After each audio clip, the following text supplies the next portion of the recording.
Salam sejahtera, terima kasih karena bersama dengan saya di Nazilin Unity Channel. Malam ini, kita sekali lagi digemparkan dengan pendedahan daripada Rafizi. Rupa-rupanya selama ini, ada yang kata Rafizi sudah mengkhianati PKR, semuanya itu penipuan belaka. Hari ini kita mendapat satu perkabaran yang luar biasa. Apabila Rafizi mendedahkan rahasia besar PAS tentang himpunan turun Anwar. Rafizi hari ini akhirnya menyindir PAS dengan menyatakan PAS salah tunggang isu apabila nampak bangang katanya. Rafizi Ramli menyindir 3 pendirian PAS berhubung isu cadangan penubuhan siasatan diraja RCI berkaitan badan kehakiman yang menurutnya berubah-ubah dalam tempoh seminggu. Bekas timbalan Presiden PKR itu berkata, perubahan pendirian PAS dalam tempo singkat mencerminkan kecenderungan parti itu untuk menjatuhkan hukuman berbeza-beza mengikut keadaan asalkan menguntungkan mereka. Kata Rafizi, mula-mula Tuan Ibrahim Tuanman menetapkan syarat saya kena turun himpunan mereka sebelum ahli parlimen PN menyokong suruh saya agar satu Suruhanjaya Diraja ditubuhkan untuk menyiasat dakwaan mengenai campur tangan dalam badan kehakiman. Selepas kena kecam dengan rakyat, Fadli Sari pula sebut itu bukan pendirian PAS. PAS sebenarnya menyokong cadangan saya, kata Rafizi. Sehari selepas itu, Taqiyuddin Hasan pusing lagi kata pembangkang menolak cadangan itu. Dalam seminggu, PAS berubah pendirian 3 kali. Ini mirip kepada kebolehan PAS menjatuhkan hukuman yang berbeza-beza mengikut keadaan asalkan boleh tunggang, kata Rafizi, yang juga ahli Parlimen Pandan pada satu hantaran di Facebook hari ini. Sebelum saya teruskan ulasan ini, saya nak perkenalkan kepada anda semua, ini ialah terapi imun transfer factor for life. Terapi imun ini meningkatkan daya imun badan kita sehingga 400%. Secara umum dan secara ringkasnya, kita tak sembuh-sembuh daripada penyakit kerana imun badan kita yang lemah. Kita tidak sembuh-sembuh daripada pelbagai jenis kelemahan masalah kesihatan kerana imun badan kita yang bodoh.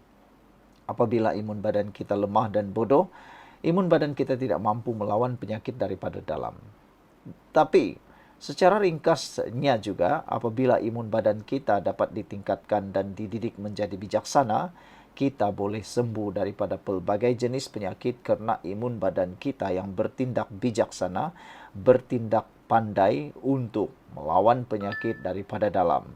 Dapatkan produk Transfer Factor for Life ini melalui nombor telefon yang tertera, dan produk ini ialah penemuan sains paling bersejarah dalam abad ini, diperakui oleh doktor-doktor di seluruh dunia dan Malaysia, juga halal. Dapatkannya sekarang. Baiklah saudara. Menurut Rafizi, isu tersebut timbul selepas laporan Sinar Harian pada 8 Julai melaporkan PAS bersedia menyokong cadangan Rafizi. Dengan syarat ahli Parlimen Pandan itu menyertai himpunan turun Anwar Ibrahim yang dijadual berlangsung pada 26 Julai ini. Namun, kenyataan Tuan Ibrahim itu menerima kecaman daripada Rafizi yang mempersoalkan logik meletakkan syarat sedemikian.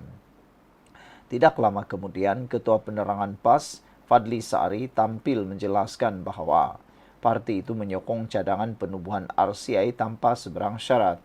Sekaligus menjarakkan kenyataan Tuan Ibrahim bagaimanapun pada 11 Julai, pendirian berubah sekali lagi apabila ahli Parlimen PN menyatakan tidak dapat menyokong cadangan tersebut.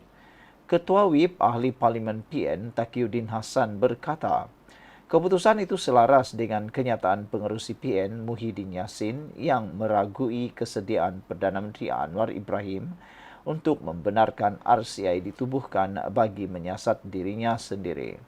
Mengulas lanjut, Rafizi menegaskan kebebasan badan kehakiman isu serius dan tidak wajar dijadikan alat permainan politik. Akhirnya, yang lebih lantang bersuara adalah backbencher kerajaan sebab pembangkang hanya berminat untuk tebuk atap supaya mereka boleh jadi menteri balik, kata Rafizi. Memang susah untuk tidak menunggang kalau satu-satunya strategi politik yang ada adalah menunggang. Tapi hati-hati, Kalau pas salah tunggang, nanti nampak bangang, kata Rafizi lagi. Wow, ini panas Rafizi sekali lagi. Sekian untuk kali ini. Jangan lupa tinggalkan komen Anda, tekan butang subscribe. Bye-bye. Salam sejahtera, terima kasih karena bersama dengan saya di Nazilin Unity Channel. Sepanjang hari ini perbualan orang di media sosial maupun di kedai kopi, di tempat-tempat kerja ialah tentang pengumuman Anwar Ibrahim berkaitan dengan penghargaan luar biasa kepada rakyat. Ramai orang yang ambil tahu, ramai orang yang mau tahu, ramai orang yang berbincang tentang hal itu. Ini menunjukkan bahwa rakyat Malaysia sebenarnya tertunggu-tunggu apa yang Anwar ingin buat. Dan lebih penting lagi, ramai yang masih percaya pada Anwar Ibrahim. Walaupun ramailah manusia-manusia di luar sana yang juga mengkritik, mengecam, dan juga memaki hamun Perdana Menteri ke-10. Perbuatan memaki hamun, memfitnah adalah perbuatan iblis yang mana tidak bolehlah kita tiru. Hanya iblis yang suka memaki hamun apabila diberikan sesuatu yang baik. Tapi yang hairannya, apabila diberi tentang bantuankah, subsidikah atau apa-apa daripada kerajaan, mereka ambil juga. Tapi sebelum ambil, mereka maki hamun. Bukankah itu satu perbuatan yang jahat? Ada juga yang kononnya berjanji tidak mau ambil. Kenapalah sampai begitu? Politik bukan begitu. Politik sebenarnya satu seni yang sangat bersih dan baik. Tapi hari ini, petang ini, kita nak bincang apa sebenarnya kemungkinan pengumuman penghargaan luar biasa daripada Anwar Ibrahim kepada rakyat Malaysia itu. Ada yang menjangkakan beberapa hal yang paling menarik. Tapi sebelum itu, saya nak kongsikan dengan Anda semua, ini terapi imun transfer factor for life. Terapi imun ini meningkatkan daya imun badan kita sehingga 400%. Secara umum dan ringkasnya, kita kena penyakit karena daya imun badan kita yang menjadi lemah dan bodoh. Apabila imun badan kita jadi lemah dan bodoh, secara tidak langsung, kita tidak akan sembuh daripada sebarang penyakit. Kita tidak akan kuat melawan penyakit. Tetapi berita baiknya, apabila imun badan kita menjadi kuat, Anda sebutlah apa saja jenis penyakit boleh disembuhkan dengan peningkatan daya imun badan. Hanya dengan imun badan, meningkatnya imun badan, maka kita boleh kuat, sehat, melawan penyakit, lalu kita sembuh. Dapatkan terapi imun transfer factor for life ini melalui nombor telefon yang tertera.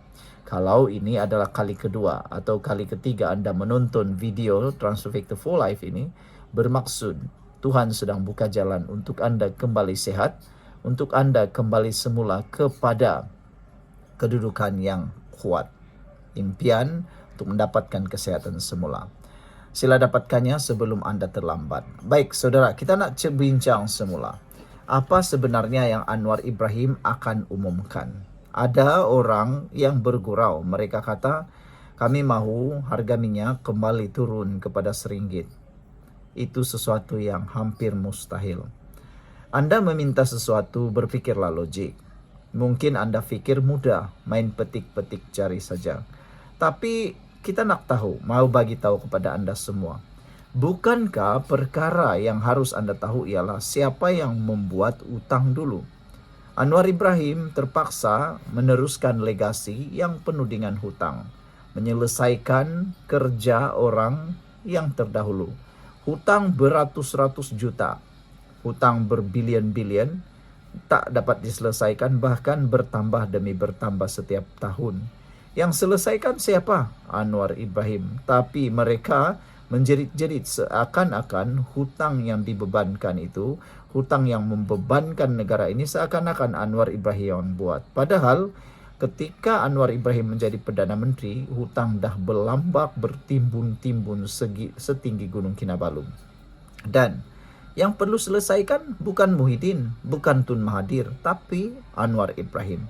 Kita tengoklah nanti, kalaulah betul Anwar Ibrahim terpaksa meletaskan jawatan ataupun tidak dapat meneruskan jawatan sebagai Perdana Menteri pada penggal yang kedua, kita tengoklah nanti siapa agak-agaknya yang hebat sangat itu yang boleh mengalahkan Anwar Ibrahim. Nak tengok jugalah kan. Okey. Jadi itu kata mereka harga minyak. Tapi saya kata tidak, mungkin tidak. Kedua, bantuan bulanan Rp1.000 selama 6 bulan. Adakah itu boleh berlaku? Ini boleh berlaku. Setiap keluarga yang ada di Malaysia boleh diberikan 500 hingga 1.000 sebulan. Kalau ini berlaku, ia juga akan memberikan implikasi yang sangat besar kepada ekonomi negara. Ada dua boleh berlaku. Satu, mungkin boleh berlaku inflasi melampau. Yang kedua, mungkin akan berlaku peningkatan daya membeli daripada kalangan rakyat. Seterusnya, ekonomi akan menjadi rancak apabila ada nilai duit ataupun ada uang lebih dalam tangan rakyat untuk berbelanja. Jadi apabila itu berlaku, mungkin ekonomi Malaysia akan menjadi kuat. Yang satu lagi yang orang nak komen ialah mereka kata mungkin Anwar Ibrahim akan bagi seorang 1 ekar tanah. Yang ini bukan mudah. Tidak mudah untuk membuat seperti itu. Kita boleh senang cakap tapi bukan dapat praktik, tidak dapat praktik. Jadi sekarang ini saya nak tanya kepada anda semua, agak-agaklah kan apa yang Anwar Ibrahim akan sampaikan petang ini. Sekian dulu untuk kali ini, jangan lupa tinggalkan komen anda, bye-bye.